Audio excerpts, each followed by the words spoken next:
Hi, it's Marsh from the Health and Wellbeing with Marsh channel, and I hope everybody's having a good evening. Yesterday we touched on PTSD, and today I'd like to continue that, specifically looking at the British Army and the Armed Forces. And we mentioned yesterday that through the average population, PTSD in the UK runs at around 4%. However, when we look at the British Army facts, somewhat different, and a little bit of history in that as far back as 1980, the Americans decided to investigate the issues of a lot of the military and ex-military personnel, and they came up with these findings. And unfortunately, the UK was slow to respond, and it was early 2000s, so before we kind of like acknowledged it and started to do anything about it. So the national average runs at 4%, and the British Army is a sliding scale depending on demographics, where they've been, what combat, if any, they've been in. And when the personnel are deployed, they are supposed to get, I was going to say do get, but they are supposed to get stress management training. A, before they are deployed, B, during deployment, and C, after deployment. And I mentioned about the sliding scale, yeah?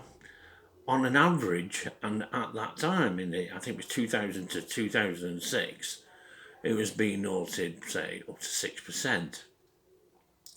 But since then, things advance, and there's further analysis done, obviously, and then as time goes on. There was a chap, Sir Simon Wesley, from King's College, who took all this on board for the British government. And his findings were, and they continue to be, such as there is a lower stress level from that of combat soldiers, in that the guys who were Jewish support services such as signalmen, medics, yeah, and even in the aircraft support roles. But when we get to armed combat and the missions they're on, and depending where it is that they've been, and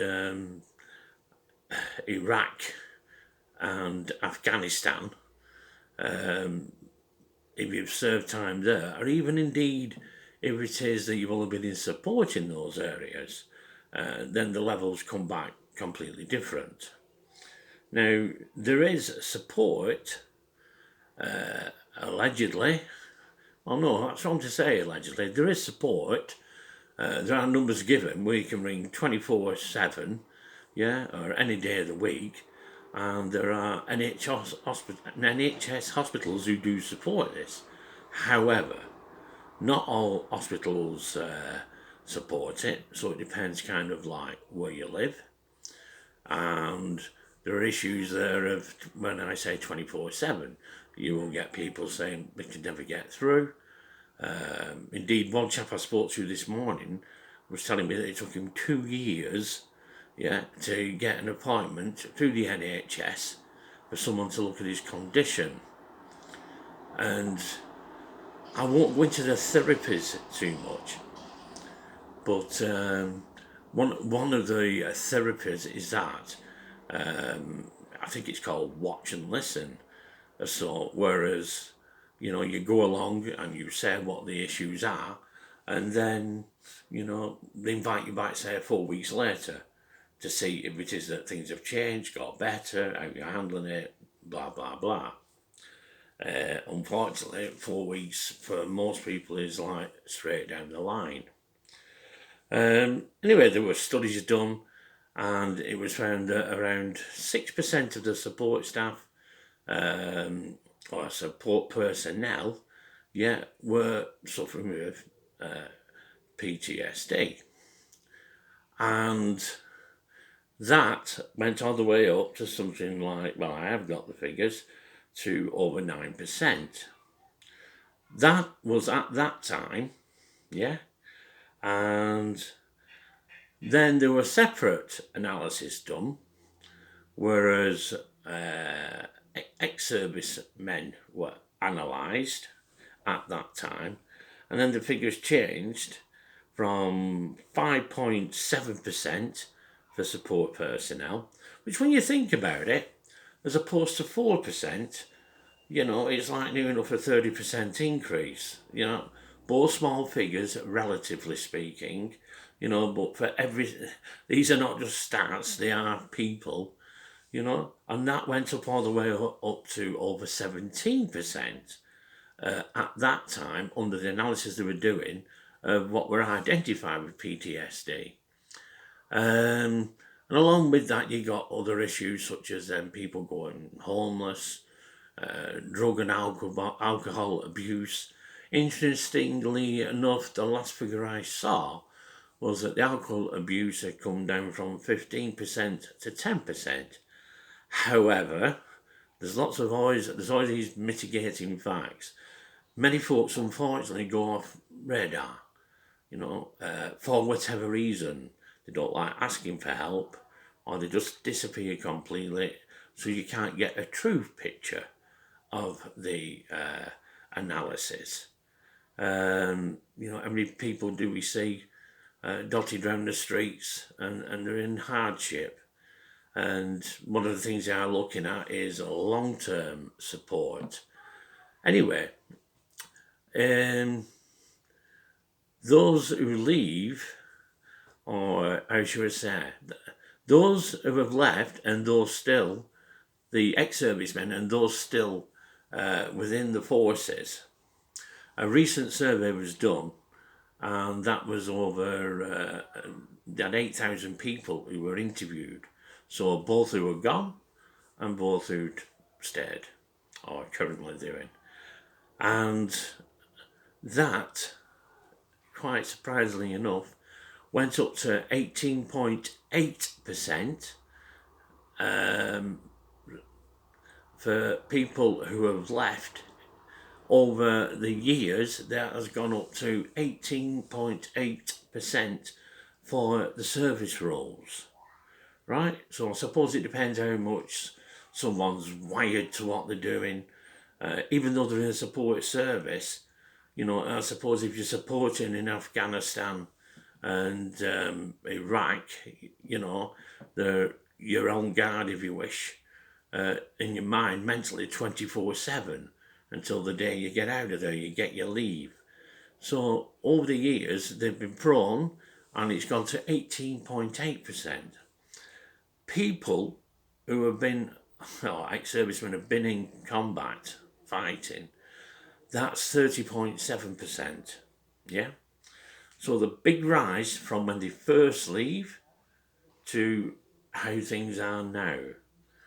And what's being suggested is that it may be the demographics, the transitions of life, with things the everyday sort of routines are in the army, and yes, they got the pressures and they had the PTSD marks then. Over time, coming back to civilian duties, people struggling with jobs, relationships, there are various other trigger points what have added to it, and that's where we are. So nearly 1 in 3 people who are in the army in a combat zone are suffering with PTSD. And then nearly 1 in 5 people who were in support roles, and left the forces themselves. So one might say 1 in 4 people are heavily affected. And it was diagnosed, or it's come under the Equality Act of 2010, It is now a recognised illness. It took long enough, didn't it? The Americans started off in 1980s, or 1980, and after 30 years later, in 2010, it's recognised as a disability, and that's identified as an illness if it is that it's affecting your day-to-day life. As I said, they do have support networks, which are questionable. They have one or two charity supporting groups, and all these details I will pin to the post at the end of the video. When I post the video, I'll pin it on then, so it might be an hour or so.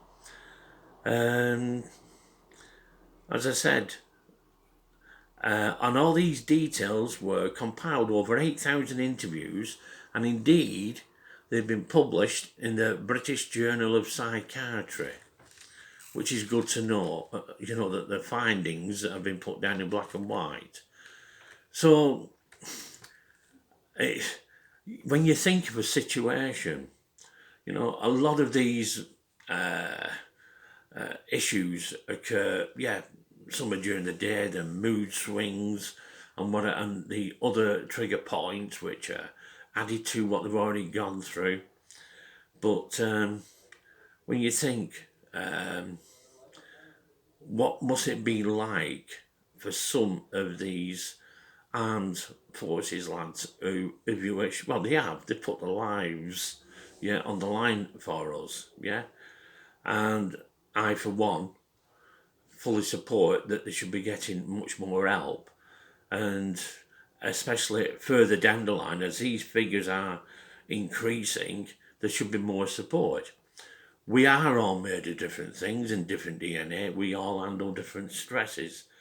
And forgive me for being so blunt, I can't put it any more simpler than, you got a mate or next to you or someone who gets bloody shot, or, someone's blown up. God knows what that do to anybody. Never mind lads who are supposedly trained for it. I don't think anything trains for something like that. And you cast your mind back into the 2 world wars, and if you wish, you used to see people, or you see them in the films or footage, and the effects it's had on them, it's just ruined them completely. And we just don't seem to be doing enough. Sorry, I just find that a little bit emotional. As for things, what it is I can do or we can do, I suppose it's a little bit different. Like, some people want to share things and other people don't. I'm just thinking back to my brother, who used to be in the Merchant Navy and go away for 6 months at a time. As soon as he come back, 9 out of 10 people say, "Oh, when do you go back?" You just get back home, get into some normal routine. When do you go back? What about how many times you can imagine that people must say, "What was it like?" Well, what the hell do you think it's like, I suppose we have to be a little bit careful sometimes what it is that we're asking, and never mind how they appear up front. It's what's in here. And I get the thoughts that if somebody wants to tell you something, they will do. I mean, there's something we do have, and it's quite apt to do it on St. George's Day, is that, we do have some good bonding. The squaddies are brilliant, aren't they? Some of them are rogues, but the rogues who do well for us. Well, it's about time we did something for them, isn't it? That's my feeling. And one would hope that there's continuous help and support, and one gets a feeling, and I don't care which government it is and who's in charge, there's not enough done and there's too much penny pinching done.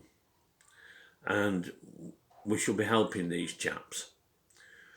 Anyway, something I did dwell into is looking at simple things, what it is that we can do.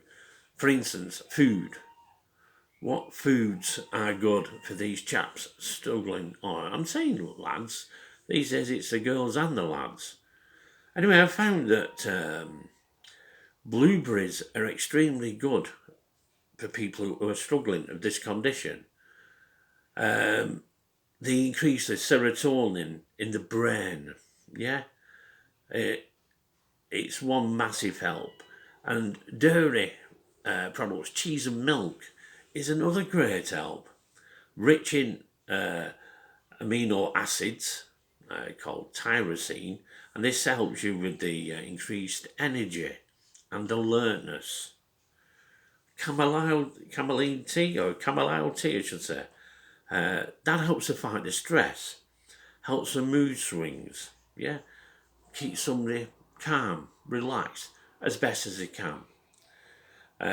Walnuts are rich in omega-3 fatty acids, yeah, that helps to fight the depression, what they can come up against, yeah.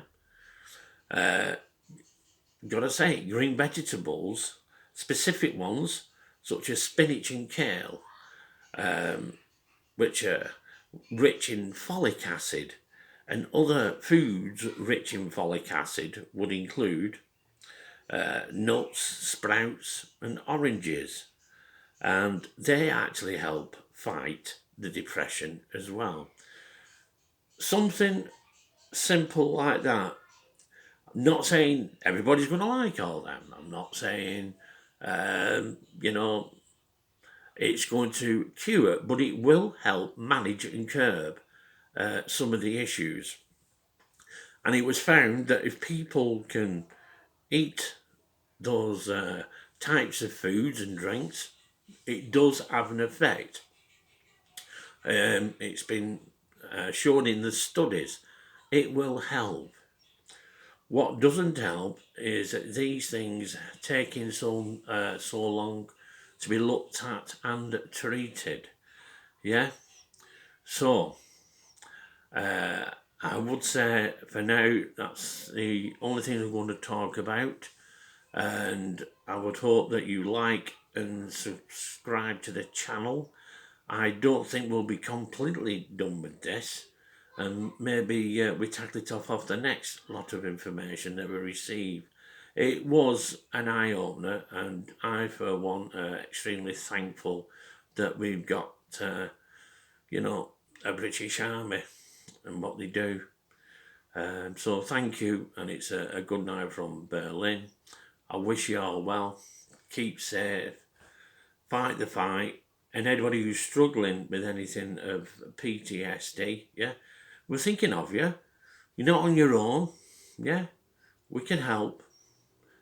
Bye all.